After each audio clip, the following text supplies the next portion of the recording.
Hello everyone, I welcome you all to 10 minutes of knowledge with Mehak.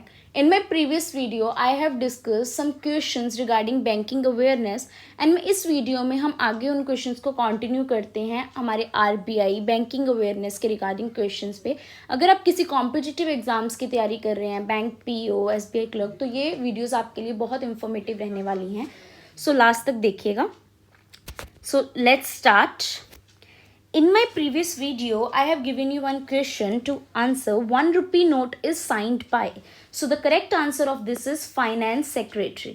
Usually सबको लगता है RBI governor because वो बाकी notes को साइन करता है, बट जो 1 रुपी नोट है वो साइन कौन करता है?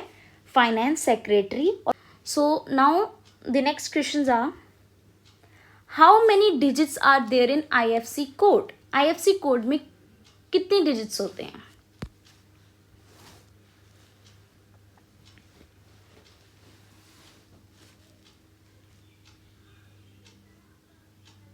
सो the correct answer is 11 digits. Second, so देखो जो हमारा आईएफसी कोड होता है ना उसमें 11 डिजिट्स होते हैं, तो जो फर्स्ट 4 डिजिट्स होते हैं ना हमारे, वो हमारा बैंक नेम होता है, बेसिकली बैंक का कोड होता है।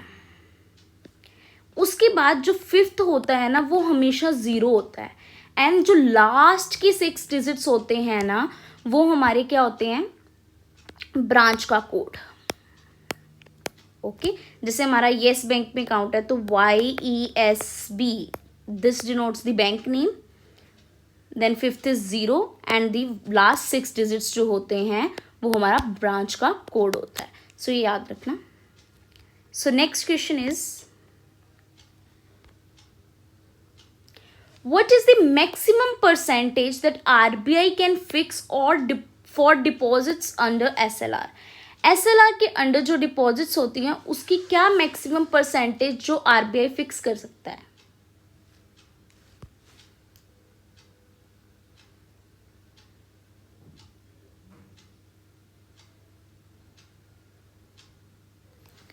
सो the correct answer is 40%। So SLR में आरबीआई जो है वो 40% तक फिक्स कर सकता है, राइट? अब देखो इसमें और क्या क्वेश्चंस फ्रेम हो सकते हैं, तो सबसे पहले समझो एनडीटीएल होता है, ये हमारा net demand and time liability होता है।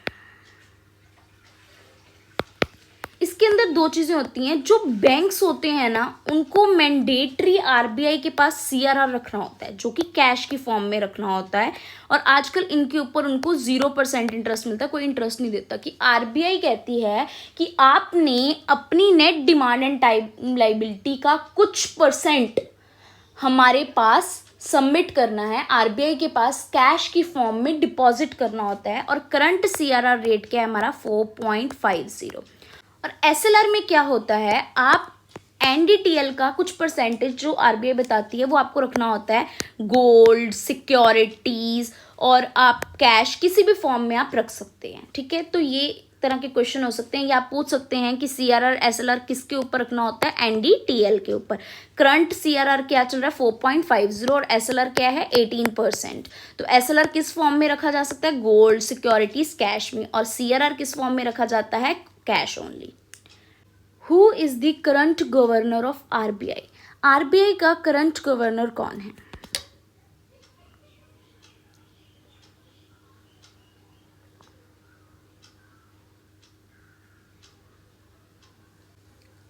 शक्तिकांत दास। सीडी देशमुख से कंफ्यूज मत कर देना, सीडी देशमुख थे first Indian governor of RBI, right? Nirmala Sitharaman ये हमारी फाइनेंस मिनिस्टर है, एंड उर्जित पटेल ये भी गवर्नर थे हमारे, बट करंटली जो गवर्नर है वो हमारे शक्तिकांत दास है। Done. Next is, brick and mortar banking refers to which type of banking?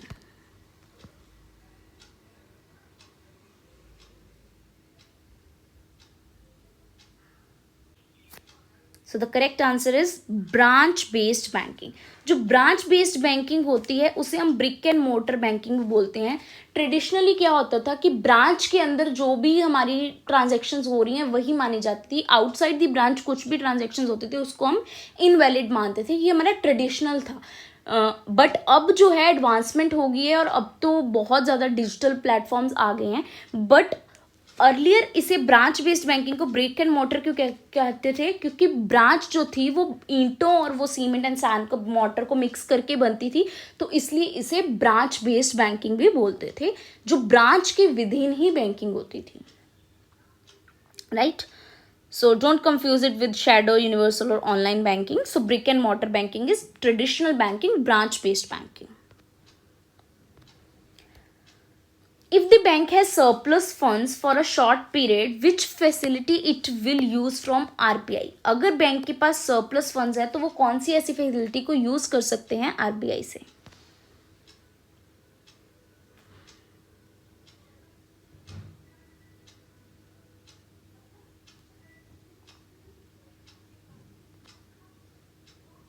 Reverse repo rate. तो इसका करेक्ट आंसर है रिवर्स रेपो रेट। देखो जो रेपो रेट क्या होता है, जिस रेट पे बैंक लोन लेता है आरबीआई से, ठीक है। तो रिवर्स रेपो रेट क्या है, बैंक बेसिकली अपने सरप्लस फंड्स को आरबीआई के पास डिपॉजिट करवा देता है, राइट। तो क्योंकि अब क्या होता है कि बैंक्स को कई बार पता होता है कि हमारा इतना कैश नहीं यूज होना है या उनके पास सरप्लस फंड्स हैं, तो वो एक्सेस फंड्स जो है वो आरबीआई को डिपॉजिट करवा देते हैं और उनके ऊपर उनको रिवर्स रेपो रेट इंटरेस्ट मिलता है, right.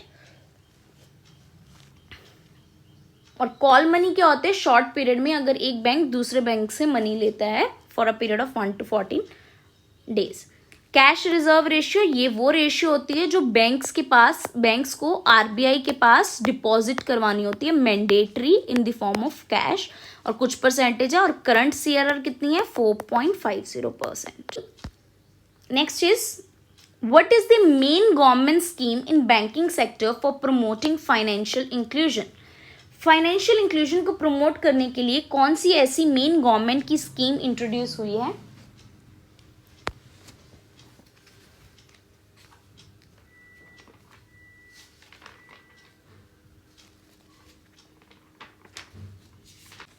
So the scheme introduced is प्रधानमंत्री जन धन योजना।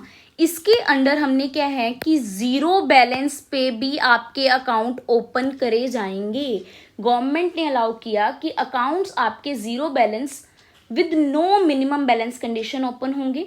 दूसरी कंडीशन की थी क्या थी, ऑल अकाउंट होल्डर्स को एक रुपए का आपका डेबिट कार्ड इशू होगा फॉर एटीएम विड्रॉल्स, और रुपे डेबिट कार्ड होल्डर को एक्सीडेंटल इंश्योरेंस कवरेज भी मिलेगा 2 लाख रुपीस तक का। ये याद रखना चीजें, ये आपके बन सकते हैं। जनधन योजना में क्या है, पहला इज जीरो बैलेंस, दूसरा उनको डेबिट कार्ड भी दिए जाएंगे किसके, रुपए के, एंड रुपए के डेबिट कार्ड पे उनको 2 लाख रुपीस का एक्सीडेंटल इंश्योरेंस कवरेज भी मिलेगा। बट इस एक्सीडेंटल इंश्योरेंस कवरेज के लिए आपकी कंडीशन है कि एटलीस्ट वंस इन 90 days आप उस कार्ड को यूज करें एटीएम में, once in 90 days। So the next question is which organisation work for the development and integration of all electronic retail payment system in India?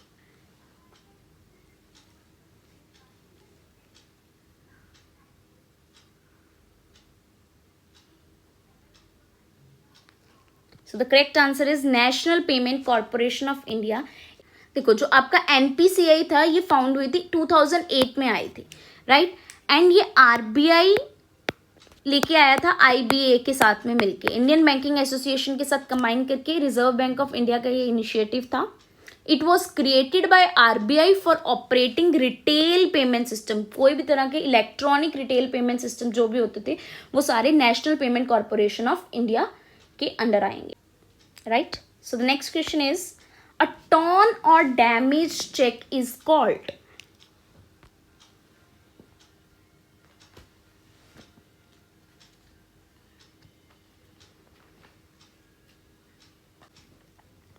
Multilated check।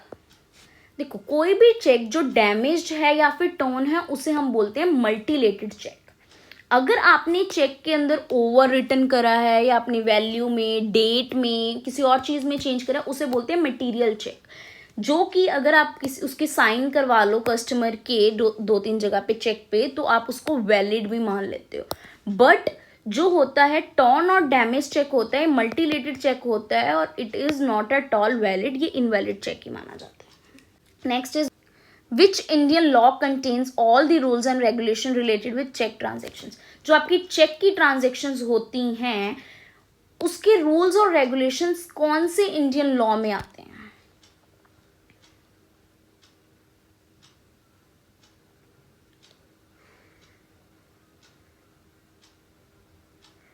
So negotiable instrument act 1881 में आपका ये आता है, right. सो negotiable instrument act 1881 सारे आपके rules और regulations check transactions के related deal करते हैं, और चेक भी एक नेगोशिएबल इंस्ट्रूमेंट है।